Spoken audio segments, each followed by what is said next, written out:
ദാസനാണ് കണ്ണൂരിൽ നിന്നും. ശ്രീ ദാസൻ, താങ്കൾ കണ്ണൂരിലാകുമ്പോൾ ഈ കെ സുധാകരനെ മത്സരിപ്പിച്ചില്ലെങ്കിൽ ഏതെങ്കിലുമൊക്കെ തരത്തിലുള്ള തിരിച്ചടി ഉണ്ടാകാനുള്ള സാധ്യത, കെ സുധാകരൻ വലിയ നീക്കങ്ങൾക്കുള്ള സാധ്യത അങ്ങനെ വല്ലതും ഉണ്ടോ? കണ്ണൂര് അസംബ്ലി മണ്ഡലത്തിൽ സുധാകരൻ സ്വാധീനമുണ്ട്. പക്ഷെ ഞാൻ പറയുന്നത് ഇത് ചെറിയ സുഖമല്ല കിരൺ ബാബു. 90 വയസ്സായാലും ഇവരൊക്കെ 4 ഭാഗത്തും 3 കൊടുത്ത് വെച്ചാൽ ശരി ഇവര് വിടൂല. കാരണം ഇത് ചെറിയ സുഖമല്ല, നല്ല അമിത അധികാരം, അമിത ആനുകൂല്യം, നാട്ടുകാരെ ചെലവിൽ സുഖമായിട്ടുള്ള ജീവിതം. അതുകൊണ്ട് 90 വയസ്സായാലും ഒഴിവാകും. ഇപ്പൊ സുധാകരനൊക്കെ 75 വയസ്സ് കഴിഞ്ഞ ആൾക്കാരൊക്കെ മാറി നിൽക്കണം. കാര്യം നമുക്ക് ഇവരോട് പറയാനില്ല, നിങ്ങൾ ഇത്രയും കാലം നമുക്ക് വേണ്ടിയിട്ട് നിങ്ങൾ വളരെയേറെ കഷ്ടപ്പെട്ടു. നിങ്ങളെ ഭാര്യയോ മക്കളോ ഒന്നും ഒന്നിച്ച് ജീവിക്കാൻ പോയി നിങ്ങൾക്ക് പറ്റില്ല. നിങ്ങൾക്ക് നാട്ടുകാർക്ക് വേണ്ടിയിട്ട് നിങ്ങൾ ജീവിതം നിങ്ങൾ മൊത്തം ഒഴിഞ്ഞു വെച്ചു. ഇനിയെങ്കിലും നമ്മൾ സന്തോഷത്തോടെ പറയാം, നിങ്ങൾ ഇനിയെങ്കിലും വൈകിട്ടാകുമ്പോൾ കുറച്ച് വിശ്രമിച്ച് വീട്ടിൽ മക്കളെയും ഭാര്യനും കൂടി ഇനി ചെലവഴിക്കുക. നിങ്ങൾ നാട്ടിന് വേണ്ടിയിട്ട് ഇങ്ങനെ മരിക്കും. നമുക്കും വിഷമമുണ്ട്. നമുക്ക് വേണ്ടിയിട്ടാണ് നിങ്ങൾ കഷ്ടപ്പെടുന്നത്, നമുക്കറിയാം. അപ്പൊ ഇനിയെങ്കിലും നിങ്ങൾ ഇതെല്ലാം ഒഴിവാക്കിയിട്ട് ഒരു 75 കഴിഞ്ഞ ആൾക്കാരൊക്കെ മാറി അവർക്ക് കഴിവില്ല എന്നല്ല പറഞ്ഞു. ഇനിയുള്ള കാലം ഇത്രയും കാലം നിങ്ങൾ നമുക്ക് വേണ്ടി കഷ്ടപ്പെട്ടു, നമുക്കും വിഷമമുണ്ട്. നിങ്ങൾ ഇനിയും നിങ്ങൾ നമുക്ക് വേണ്ടി ഈ വയസ്സായിട്ട് നിങ്ങൾ നമുക്ക് വേണ്ടി കഷ്ടപ്പെടുമ്പോൾ നമുക്ക് മാനസികമായിട്ട് വിഷമമുണ്ട്. പിന്നെ ഈ കെ സുധാകരൻ പണ്ട് വനം വകുപ്പ് മന്ത്രിയായ ശാസന സുധാകരൻ ഒരു പരിധി വരെ കടമൊക്കെ വീടി നിലക്ക് നിന്നിന്. അതൊക്കെ നാട്ടുകാർ പറഞ്ഞു കേൾക്കുന്നത്.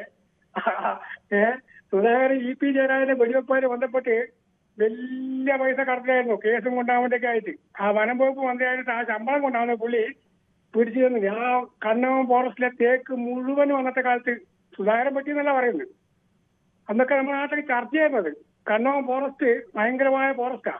ആ ഫോറസ്റ്റിലെ തേക്ക് മുഴുവൻ അന്നത്തെ കാലത്ത് ആരൊക്കെയോ കൂടിയിട്ട് സുധാകരൻ ചെയ്തെന്ന് പറഞ്ഞു. സുധാകരൻ ചെയ്യുന്ന ആളെന്നല്ല. അങ്ങനെയൊക്കെയാണ് ഇവർക്ക് കളിച്ച കഴി ഇവിടെ. സുധാകരൻ ഇനി മാറി നിൽക്കുക. സുധാകരൻ എല്ലാത്തിനെയും കാര്യം ഇത്രയും കാലം പാർലമെന്റിലേക്ക് മത്സരിച്ച് ജയിച്ചല്ലേ അയാള്.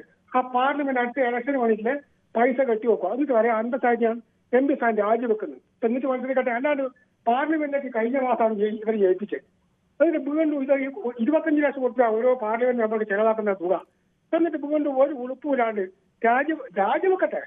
MP സ്ഥാനം രാജിവെച്ചുകൊണ്ട് സുധാകരൻ ഒരു ആരാധകനായിരുന്നു. പക്ഷേ ഇപ്പൊ മാനസികമായി സുധാകരനൊക്കെ വെറുപ്പ. കാരണം അയാള് നിലപാട് ശരിയില്ല. ഓക്കെ കിരൺ ബാബു, ശരി ശ്രീദാസൻ. ശ്രീ മുഹമ്മദാണ് മഞ്ചേരിയിൽ നിന്നും. ശ്രീ മുഹമ്മദ്, താങ്കൾ എങ്ങനെയാണ് കാണുന്നത്? ഈ 2 സുധാകരന്മാരും ഉയർത്തുന്ന തലവേദനകളെ അതിജീവിക്കാൻ CPM-നും കോൺഗ്രസിനും കഴിയുമോ?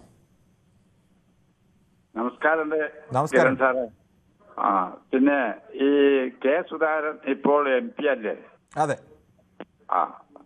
പിന്നെ ഈ കണ്ണവം മലബാരത്തിലെ മരം വെട്ടാനും ഭരണം കിട്ടിയാൽ മന്ത്രിയാകാനും പിന്നെ അതിനുവേണ്ടി മാത്രമാണല്ലോ ഇപ്പൊ അദ്ദേഹം അവിടെ പോകണ്ട, ഡൽഹിക്ക് പോകണ്ട, ഇവിടെ മതി എന്നുള്ളത് പറഞ്ഞത്.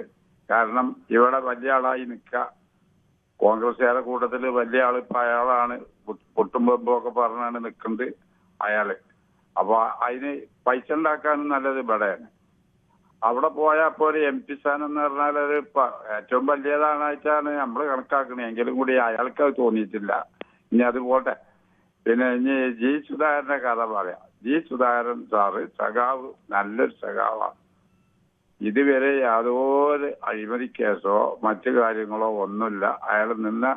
അയാൾ കൈകാര്യം ചെയ്ത വകുപ്പ് PWD രജിസ്ട്രേഷൻ മുതലായ പല വകുപ്പുകളും വളരെ നല്ല വകുപ്പാക്കിയിട്ട് കൊണ്ടുനടന്നുകൊണ്ട് രാജ്യത്തിൽ വളരെ നല്ലൊരു മനുഷ്യനാണെന്നുള്ളൊരു പേരും സമ്പാദിച്ചുകൊണ്ടിരിക്കുകയാണ്. ഇപ്പൊ പിടിച്ച് അദ്ദേഹം പറയുന്നത് എന്നെ അവരിങ്ങനെ ചെയ്തു എന്നുള്ളത് കുറെ പരാതികൾ ചാനലിലൊക്കെ കണ്ടു. പക്ഷെ ശരിയാ തെറ്റോ എന്നുള്ളതൊന്നും ഇപ്പൊ നമുക്കറിയില്ല. എങ്കിലും കൂടിയിട്ട് അദ്ദേഹം ഇപ്പോ നല്ല നിലയിൽ മാറി നിൽക്കേണ്ടതായിരുന്നു, പാർട്ടിയെ പറയിപ്പിക്കാതെ. കൂടുതൽ വാർത്തകൾക്ക് News 18 Keralam YouTube channel subscribe ചെയ്യുക.